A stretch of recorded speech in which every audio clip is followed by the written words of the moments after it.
उत्तर प्रदेश के उप मुख्यमंत्री केशव प्रसाद द्वारा अपने एक दिवसीय दौरे पर वाराणसी पहुंचे। वाराणसी के सर्किट हाउस में गार्ड ऑफ ऑनर के पश्चात पत्रकारों से बातचीत में उन्होंने कहा कि ऑपरेशन सिंदूर की सफलता पर जहां पूरा देश गौरवान्वित है, वहीं पर कांग्रेस के नेता राहुल गांधी पाकिस्तान के प्रवक्ता के जैसे लगातार अनर्गल बयानबाजी कर हमारे देश की सेनाओं ने भारत का मस्ताव गर्व से ऊंचा कर दिया है। सेना की जय जयकार हो रही है, चाहे सर्जिकल स्ट्राइक हो या अन्य कोई कार्रवाई हो, सेना पहले पायदान पर है। ऐसे में विपक्षियों का ये बयान देश विरोधी क्रियाओं को बढ़ावा देता है। उन्होंने अखिलेश यादव द्वारा लगातार प्रदेश सरकार को कानून व्यवस्था पर घेरने का जवाब देते हुए कहा कि जिनके घर शीशे के होते हैं वो दूसरों पर पत्थर नहीं मारते। अखिलेश यादव खुद शीश महल में रहते हैं और वहीं से अपनी संपूर्ण राजनीति को अंजाम देते हैं। उनको प्रदेश सरकार के किसी भी क्रियाकलाप पर बोलने का कोई अधिकार नहीं है। 2027 में समाजवादी पार्टी समाप्तवादी पार्टी हो जाएगी। केशव प्रसाद मौर्य के साथ भारतीय जनता पार्टी के प्रदेश अध्यक्ष भूपेंद्र सिंह चौधरी भी स्थानीय कार्यक्रम में भाग लेने के लिए पधारे थे।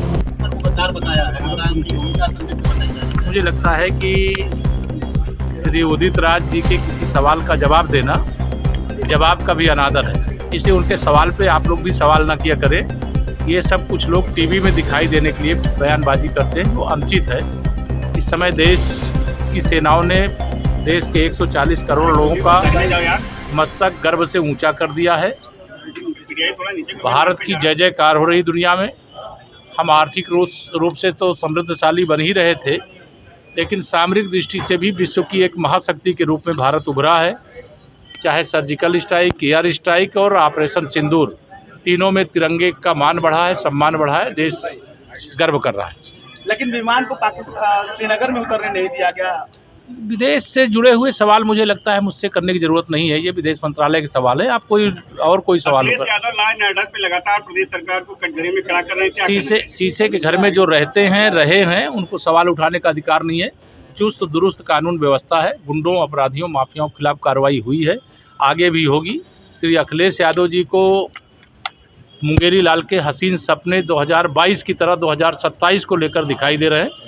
जो आंख खुलेगी तो उनको लगेगा समाजवादी पार्टी समाप्तवादी पार्टी होगी। लेकिन सांसद का जो टीम बनाया गया था उस पर कांग्रेस लगातार सवाल उठा रही है।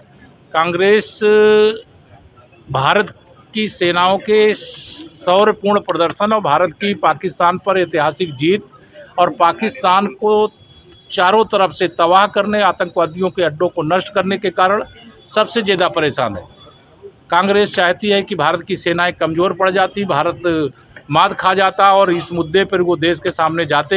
लेकिन कांग्रेस पूरी तरह से इस मामले में नकारात्मक राजनीति की है। पाकिस्तान का जो प्रधानमंत्री बोलता है, पाकिस्तान का जो सेना अध्यक्ष बोलता है, वही श्री राहुल गांधी बोलते हैं, वही श्री मल्लिकार्जुन खड़गे बोलते हैं और कई कांग्रेस के नेता बोलते हैं। लेकिन कांग्रेस में भी कुछ नेता हैं जो अच्छा बोल रहे हैं कि नहीं, ये बहुत अच्छा हुआ, भारत ने विजय का तिरंगा भी लहराया और भारत की प्रगति में बाधा भी नहीं आने दी।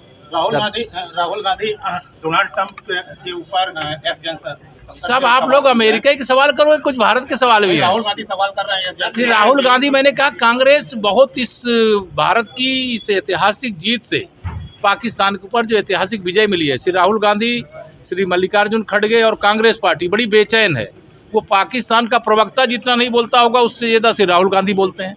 भारत की सेना के शौर्य की जय जयकार करनी चाहिए, भारत के विजय का जश्न मनाना चाहिए।